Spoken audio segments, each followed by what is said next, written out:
Everyone, welcome back to advanced education. मैं हूँ arena और आप सबके लिए मैं लाई हूँ कुछ स्टाइलिश वर्ड्स एज यूजुअल, आप लोगों को और ज्यादा स्टाइलिश बनाने के लिए, आपके लैंग्वेज को स्टाइलिश बनाने के लिए।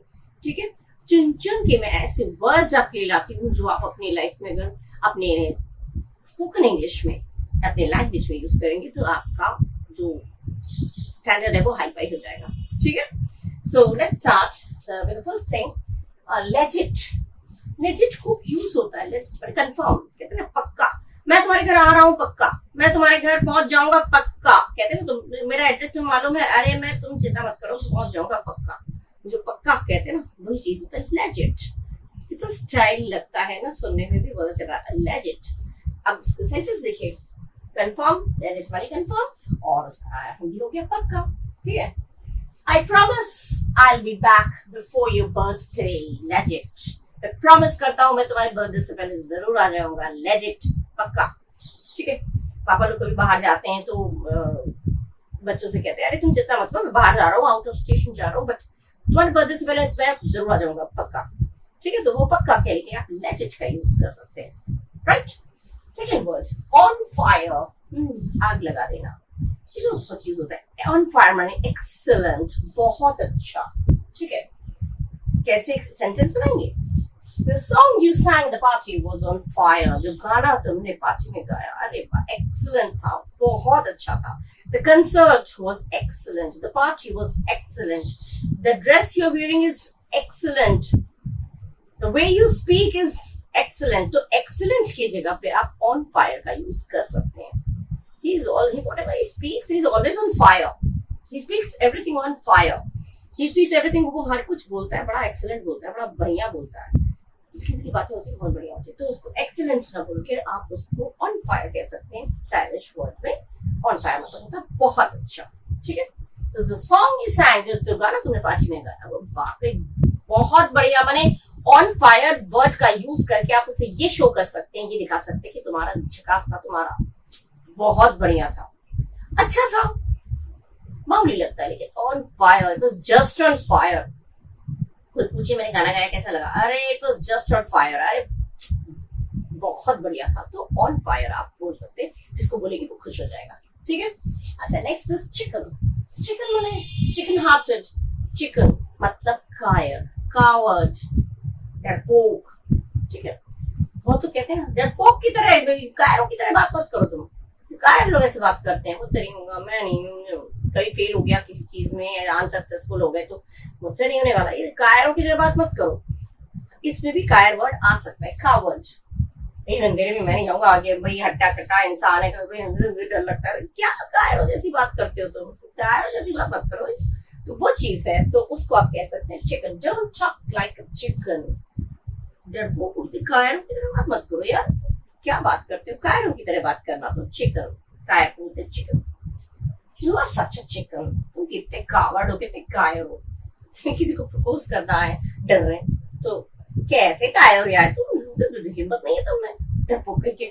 तो होता है तो उसको आप चिकन एक वर्ड में, स्टाइलिश वर्ड में कह सकते हैं। ठीक है, don't talk like a chicken, कायरों की तरह बात मत करो।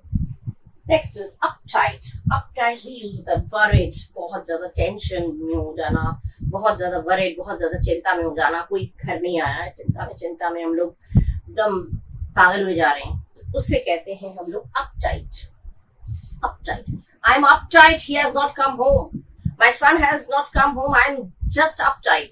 मेरा बेटा घर नहीं आया, मैं बहुत वरिड हूँ, बहुत टेंस्ड हूँ, तो आई एम अपटाइट। तुम इतने टेंस्ड क्यों हो, why are you so uptight? Uptight सुनने में अच्छा लगता है, स्टैंडर्ड वर्ड है, स्टाइलिश वर्ड है। अपटाइट मैंने वरिड, जिसमें लिखा don't tell about this incident to your mother, she can get upright. इस घटना के बारे में अपनी मम्मी से मत कहना, वो हो सकता है वो टेंशन में आ जाए, वो चिंतित हो जाए। कभी कभी होता है ना, बच्चे लोग रास्ते में निकले हैं तो कुछ ऐसी घटना हो जाती है, कहीं ठोकर लग गया तो घर में आके नहीं बताते हैं, स्कूटर कहीं लड़ा दिया, बाइक कहीं लड़ा दिया, कार लड़ा दिया, कहीं पे क्रैश हो गया, तो वो घर पे आके नहीं बोलते, अरे भाई मम्मी बोलो ना, मम्मी फालतू में चोट लग गई। बच्चे अक्सर करते हैं, चोट लगी मम्मी को बोलता ना, मम्मी चिंता करेगी फालतू में, तो वो हो जाता है अपटाइट, मतलब हो गया चिंतित या वरिड या टेंशन में आना। So don't tell about this incident to your mother, she can get upright। मैं तुम्हें ये बात बताऊंगा नहीं, you can get upright, I not tell you this thing, you can get upright, मैं तुम्हें ये बात बताऊंगा नहीं, तुम चिंतित हो जाओगे, हो सकता है तुम चिंतित हो जाओ। तो ये चीज हो गया अपटाइट, चिंतित होना, वरिड होना, उसको कहते हैं अपटाइट। ठीक है, लेजिट पक्का, ऑन फायर बहुत अच्छा, चिकन कायर और अपटाइट चिंतित। ठीक है, वो वर्ड्स हो गए। अब हम लोग नेक्स्ट पढ़ेंगे। Now the fifth one is gripe. Gripe means क्या होता है? ग्राइप मैंने कंप्लेन करना, शिकायत होना। मुझे तुमसे कोई शिकायत नहीं है। कभी कभी फ्रेंड्स में होता है ना, मैंने उससे शिकायत है लेकिन तुमसे कोई शिकायत नहीं। कोई किसी के साथ प्रैंक करता है तो कहते हैं अरे मेरे साथ इस तरह से प्रैंक किया लेकिन तुम शामिल नहीं थे इसलिए तुमसे मुझे कोई शिकायत नहीं। तो I have no gripe against you कह सकते हैं। ग्राइप शब्द बहुत, ये वर्ड बहुत ही स्टाइलिश होता है, सुनने में और वर्ड ही स्टाइलिश लगता है जो मैं देती हूँ। ठीक है, तो ग्राइप मैंने कंप्लेन या शिकायत। ठीक है, I have no gripe against you, तुमसे मुझे कोई शिकायत नहीं है, तुम्हारे खिलाफ मुझे कोई कंप्लेन नहीं है, तुम्हारे खिलाफ मुझे कोई शिकायत नहीं है। ठीक है, अगेंस्ट यू, अगेंस्ट हिम, उसके खिलाफ मुझे कोई शिकायत नहीं है। ठीक है, ये ग्राइप शब्द शिकायत के लिए यूज होता है, बहुत स्टाइलिश होता है। ठीक है, किसी को कहना हुआ तो कह सकते हैं मुझे तुमसे कोई शिकायत नहीं है, मुझे तुम्हारे व्यवहार से कोई शिकायत नहीं है, तुम्हारा व्यवहार बहुत अच्छा है, लेकिन तुम किसी की रेस्पेक्ट नहीं करते हो कभी कभी। तो वो मतलब एक ही चीज के अगर कोई शिकायत है तो आप कह सकते हैं I have only one gripe against you and that is करके जो भी शिकायत है वो बता सकते हैं। बाकी तुम्हें सब चीज अच्छी, बस एक ही चीज की शिकायत है, तुमने ये चीज नहीं है। the only gripe I have against you is you don't show etiquettes. वैसे तुम अच्छे हो लेकिन तुम शिष्टाचार नहीं दिखाते हो किसी के साथ। एक ही कंप्लेन है तुम्हारे खिलाफ, तो ये कंप्लेन है तो ओनली ग्राइप कह सकते हैं। ग्राइप है और नहीं है तो नो ग्राइप। ठीक है, I have no gripe against you, मुझे तुम्हारे खिलाफ कोई शिकायत नहीं है, तुमसे कोई शिकायत नहीं है। ठीक है, gripe. Next is underhanded. Underhanded मतलब होता है डिसऑनेस्ट या ऑलमोस्ट इलीगल, लगभग बेईमान, बेईमानी, तो उसको कहते हैं अंडरहैंडेड।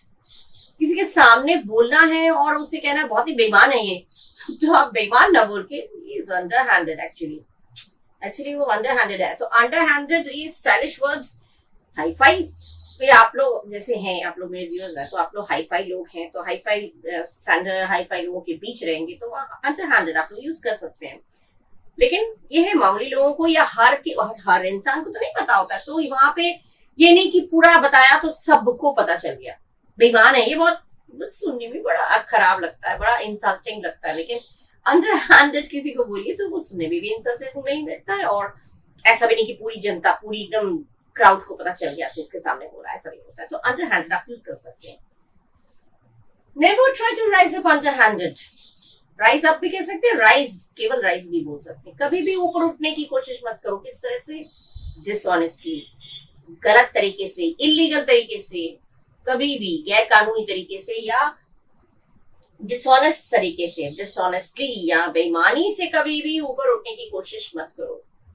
जो मार्क्स लाते हैं, चीटिंग कर लिया फटाफट फटाफट, मार्क्स अच्छे हो गए, तो no, never try this thing dishonestly. कभी भी बेईमानी से ये चीज नहीं करिए। ठीक है, तो never try to rise up underhanded, कभी भी ऊपर उठने की कोशिश बेईमानी से मत करिए।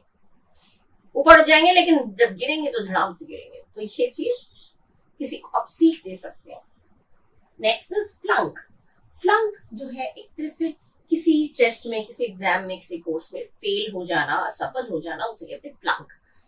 मैं फेल हो गया हूँ, आई हैव फेल्ड, बहुत सिंपल वर्ड है, फेल्ड शब्द सबको पता चलता है। फेल हो गया, फेल हो गया, फेल हो गया, फेल हो गया, लेकिन आई फ्लंक्ड एक्चुअली। हाँ, मैं उसका exam, I was giving that exam but actually I flunked. Style से बोल दिया, मैं असफल हो गया, लेकिन बोल भी दिया और बड़ा स्टाइल से भी बोल दिया। नहीं, मैं वो दे तो रहा था exam, he appeared for the exam, वो एग्जाम के लिए अपीयर हुआ था, लेकिन ही फ्लंक्ड, लेकिन वो असफल हो गया, तो फ्लंक हो गया। पास्ट टेंस हो गया तो ईडी लगा दीजिए, नहीं तो केवल असफल प्रेजेंट में है तो फ्लंक। यहाँ पे जैसे she is upset because she flunked the finals, वो बहुत उदास है क्योंकि वो फाइनल्स में फेल हो गई है, असफल हो गई है, तो फ्लंक्ड। ठीक है, I am upset because I have flunked, I flunked, मैं बहुत उदास हूँ यार, क्या हुआ, एक्चुअली आई फ्लंक्ड। कितना सिंपल वर्ड है, आपने बोल दिया और सुनने में भी खराब नहीं लगता है, बोलने वालों को भी इतना खराब नहीं लगता है। हाँ, कहीं ना कहीं एहसास रहता है कि हाँ फेल हो गया, लेकिन आई नेवर फ्लंक, मैं कभी फेल नहीं होता हूँ, ये भी कह सकते हैं। ठीक है, अच्छा next is screwed up. Screwed up को कहते हैं टू बी डिसीव्ड या ट्रीटेड अनफेयरली, किसी के साथ अनफेयरली, गलत तरीके से कोई आपके साथ गलत व्यवहार करता है या किसी कोई आपके साथ आपको धोखा देता है, तो वो हो जाएगा आपका स्क्रूड अप। सेंटेंस क्या देंगे, I got screwed up by my own friend, मैं अपने ही दोस्त से मैं धोखा खा गया, खुद के दोस्त से ही, मेरे खुद के दोस्त ने मुझे धोखा दे दिया। तो मेरे दोस्त होकर तुमने मुझे धोखा दे दिया, किसी को बोलना है you are my friend and you screwed me up, तुम मेरे दोस्त हो, तुमने मुझे धोखा दे दिया। तो आप कह सकते हैं स्क्रूड अप, सुनने में खराब नहीं लगता है और बोलना भी हो जाता है। Screwed up, actually I have just broken every relation with him because he screwed me up, मैंने उसके साथ सारे रिश्ते तोड़ दिए क्योंकि उसने मुझे स्क्रू अप किया, स्क्रू अप ने उसने मुझे धोखा दिया। ठीक है, या अनफेयरली, बुरी तरीके से गलत व्यवहार मुझसे किया, जो व्यवहार नहीं करना चाहिए उससे व्यवहार किया। तो गॉट स्क्रूड अप, किया पास्ट में हो गया तो गेट का गॉट हो जाएगा, बस और कुछ नहीं। I got screwed up by my own friend, मुझे अपने ही दो फ्रेंड से धोखा मिला, धोखा खा गया। ठीक है, कुछ भी हो सकता है। तो ग्राइप हो गया शिकायत की, कंप्लेन, एंड अंडरहैंडेड मतलब द डिसऑनेस्टी, ऑलमोस्ट इलीगल, फ्लंक पने हो गया फेल हो जाना, और स्क्रूड अप मतलब हो गया टू बी डिसीव्ड, मैं धोखा खा जाना, या फिर अनफेयरली, बुरे तरह से कोई खराब तरीके से आपके साथ व्यवहार करे, ट्रीट करे, तो उसे आप कह सकते हैं स्क्रूड अप। ठीक है, ये हो गए आपके, ज्यादा नहीं दूंगी, 8 वर्ड्स मैंने दिए और बड़े बड़े स्टाइलिश वर्ड्स है, हर एक वर्ड आपका बहुत स्टाइलिश है, और ये स्टाइलिश वर्ड्स अपने लैंग्वेज में डेली यूज करिए और खूब अपने लैंग्वेज को स्टाइलिश बनाइए। ठीक है, तो अगले वीडियो में मैं कुछ और चीजें लेकर आपके सामने आऊंगी, और अगले वीडियो तक के लिए आपको सबको bye bye, thank you, and do take care of yourself, अपना ध्यान रखिएगा, अपने स्वास्थ्य का ध्यान रखिएगा। Okay, bye bye, thank you.